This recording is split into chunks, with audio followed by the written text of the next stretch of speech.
Alright, you are about to witness the deck tech for my Merriest Mandrake Mask list. It's fun to play. I enjoyed it. Ahead you'll see some just tips, tricks, why I'm playing each card, explain the power base, and maybe give you some alternatives if you're interested.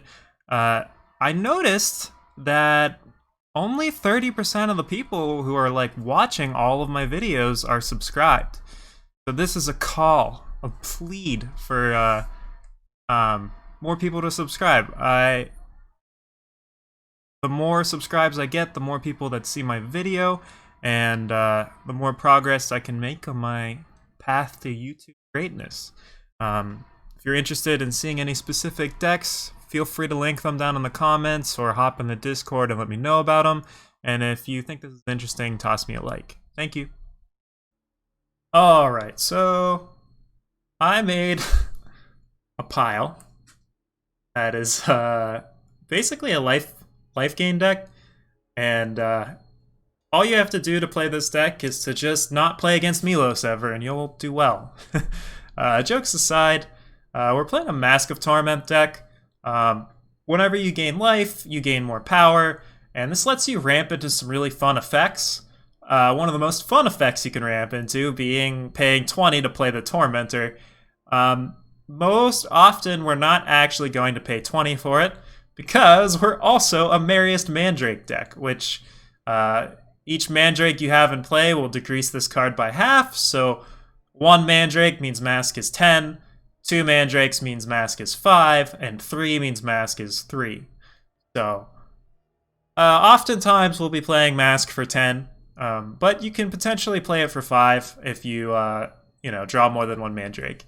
And it's not really all that hard to get to a point where your hand is super full and you just got a lot of gas, and you can slam down 2 Mandrakes and activate your Mask immediately, and your opponent doesn't really have a chance to react. So if you're able to get out ahead of your opponent, you'll start snowballing really hard with this deck. And it's really fun to play.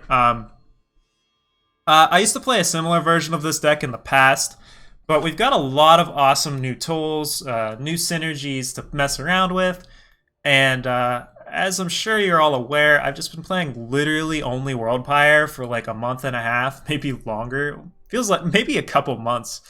So I wanted to take a break, take a step back, and play with some of the other super fun relics that are out there, and see what we can do with them, see what synergies exist. So Mask of Torment was one of the fun ones, and that's why I opted for this deck. Unfortunately, you can only play this in Throne. It's not an Expedition legal deck. Mask of Torment is not allowed, but otherwise I would have did it there. For the card choices, Blightmoth holds down the fort. It's just kind of a boss. Chump blocks, kills things, devour fodder. So it's solid. Domra, Death Saboteur, trades with Milos, trades with Jack. Also, having Ultimate is pretty sweet. There's quite a few control-y decks out there where their only win con is in their market, and I had people scoop to me today because I just played Domra and took their only win con, and they just left the game because that was it. Also, it's just another Ultimate for Mandrake. Dream Snatcher, having Lifesteal and a big bad ultimate, being able to pay 10 and make the enemy discard the top 15 cards of their deck's pretty solid. Also, I mean, it just combos with Mask. You play Dream Snatcher on like turn 2 or 3 and then just attack your opponent with Mask in play, it'll ramp you. It's also got an ultimate that's pretty spicy.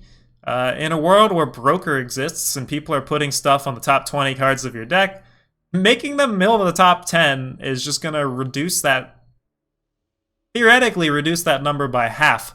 It also just completely dunks on any revenge cards in your opponent's top 10 too, which is not something to be understated.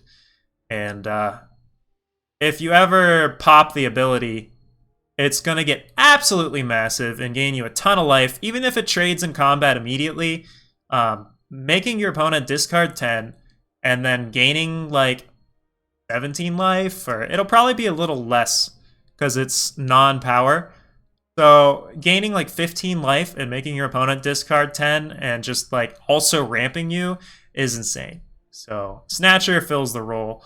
Also, it's just like a 2/3, so it'll live early on and like block, and it'll tango and razzle dazzle early on the field, especially with stuff like Instigator and other cards getting nerfed.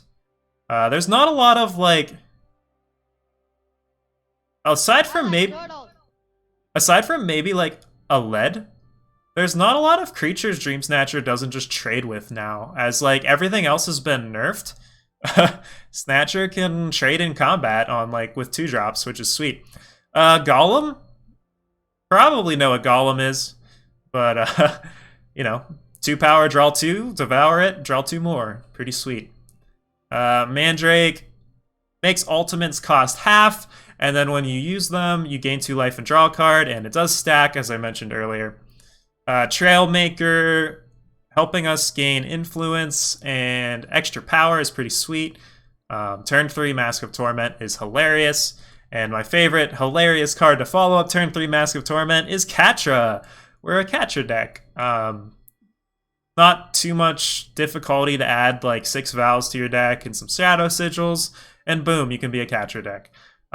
You don't really need to be going all in on Reanimator to get value off of Katra, and especially in our list, your goal is to sequence out Mask, and then if you have Mask in play, and then you play Katra, hopefully you've played a Vow by then, or maybe 2, and you'll dump a Sigil in play, you'll trigger Surge, you'll gain life, that'll give you a power, and then it'll give you a power from Mask, then you'll play a power from your hand, and you'll gain more life, so you'll get the ramp from playing your power, and then you'll get the ramp from the Mask, and then even if they kill your Katra at that point, you don't care. You're at 8 power, you can do everything you want to do in your deck. Lots of fun ultimate combos are open to you at that point. And I guess the earliest you could do this is turn 2 Trailmaker into turn 3 Mask into turn 4 Katra, if you're looking at like the ultimate troll scenario. But most often we're going to be grinding, and it's going to take a while to get to that point. Broker, it's the only way to access the market in these decks, so we're doing it. You'll see my broker board looks weird.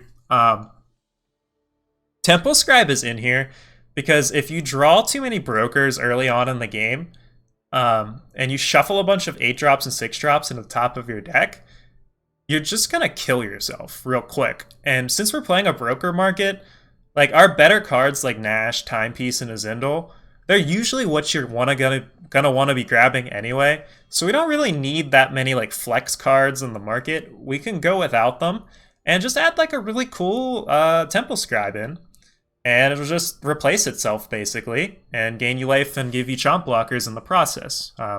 And while it's doing that, it's gonna pop your mask, like ping your Mask. So if you've ever got too many brokers in your hand, consider using Temple Scribe as the first or second option, just to help you survive the early game long enough to like pop off later on.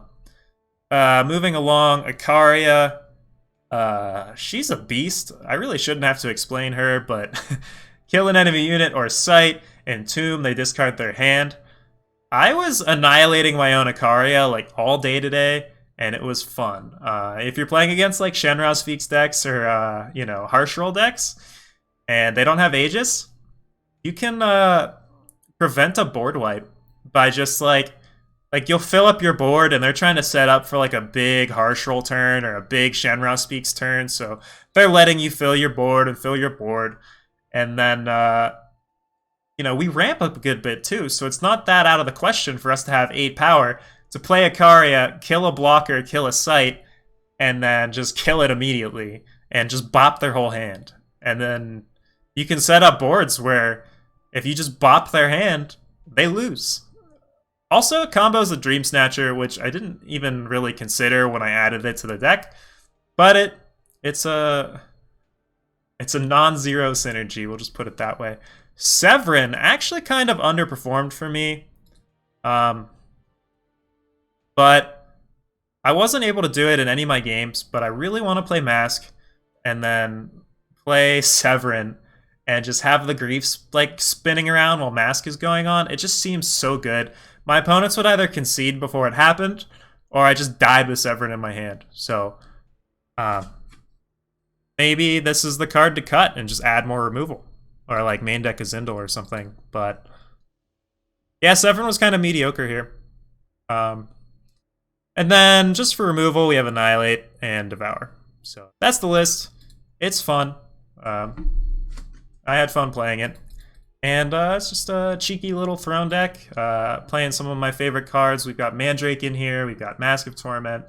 And it's a good time. So, bye. Thanks for watching. Once again, if you could like and comment and subscribe, it would mean a lot and help show my video to more people so I can spread the joy of my jankness to the world. Thanks for watching.